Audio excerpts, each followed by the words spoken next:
Pajjiżna bħal kull stat ieħor fl-Unjoni Ewropea qed ikompli jikber fil-qasam diġitali.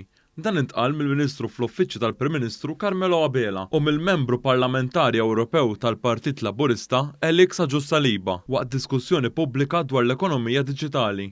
Il-Ministru Carmelo Abela qal kif fl-aħħar 5 snin il-Gvern investa somma ta' 150 miljun euro fis-servizz pubbliku sabiex ikun aktar diġitali. Qal kif l-edukazzjoni f'dan is-settur hija importanti sabiex aktar nies ikunu familjari ma' dan il-qasam. Element importanti tibqa' l-edukazzjoni. L-edukazzjoni mhux biss f'termini ta' l-iskejjel tagħna, ma' edukazzjoni anke fuq il-postijiet tax-xogħol lil ħaddiema tagħna biex ikun jistgħu jaddattaw għal dawn iċ-ċirkustanzi l-ġodda, ħalli nevitaw il-periklu li jkollok min ikun jaf iħaddem dawn l-għodda diġitali u min le.